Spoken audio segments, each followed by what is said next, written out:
And this is a 30-minute pasta dish that our family loves. And it's a mushroom tomato pasta that I add dark greens to, so it's super healthy. So for this dish, I'm gonna use dried porcini. They come in these little pouches near the produce department or sometimes on your urban spice aisle. Cover that with stock, vegetable or chicken stock. I'm using chicken stock. And the benefit of cooking with fresh and dried mushrooms is that when the dried mushrooms are getting reconstituted, they're flavoring and infusing that broth. So we end up with kind of like a mushroom tea that we're going to add into our sauce. You're going to gill them, it's called. You're going to scrape out this stuff on the inside so you don't end up with little bits of this running all through your sauce. So then we just kind of cut them into bite-sized pieces. Now, the next tip about cooking with mushrooms, do not salt them until they are as brown and as fragrant as you can possibly get them. We're gonna put lots of fresh thyme in there. Mushrooms love thyme. And when the mushrooms are almost done, we're gonna add a couple of fat cloves of garlic, crushed and chopped or grated. I think it's a good time for a quick break. I'm gonna just keep an eye on the mushrooms and we'll carry on with the sauce when we come back. I'm making a quick 30-minute meal, an easy, healthy pasta supper. We have lots of portobello mushrooms cooking in olive oil. You need any help, Rachel? No, good. Just eat it out. This is now the person to ask, she's by the way. I think she just wants to eat it. Gail requested our semolina pasta, but this dish is delicious with farro or whole wheat or whole grain pasta. But there is so much fiber going into this guy because we have dark leafy greens to go along with the mushrooms. This really is a really healthy, delicious dish.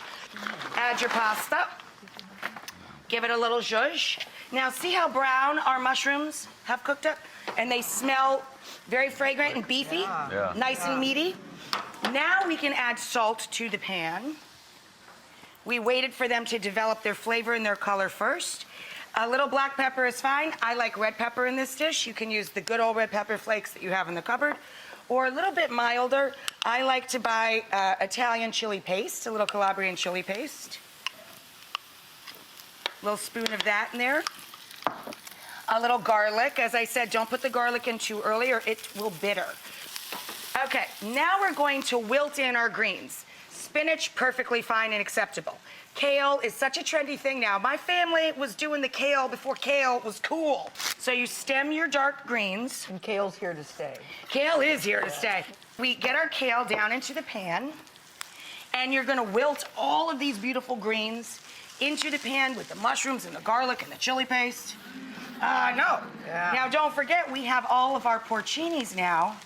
You see, the mushroom tea. We've reconstituted, so we can throw these guys in too. And we've got the benefit of that stock that tastes like mushrooms now. Pour very gently and try not to take the very bottom of the pot. Dried mushrooms sometimes have a bit of grit left on them. Then we're gonna put in a little bit of tomato, canned, crushed. I like these, they're little Italian cherry tomatoes. And they kind of give you a little pop.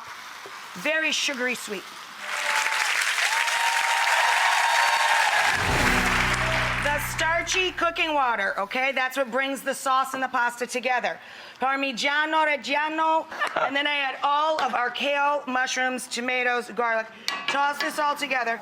Look how you That even is so serve beautiful. it. Look how you even serve it. Wait, you gotta wait for your flourish. You need your flourish. This really is good.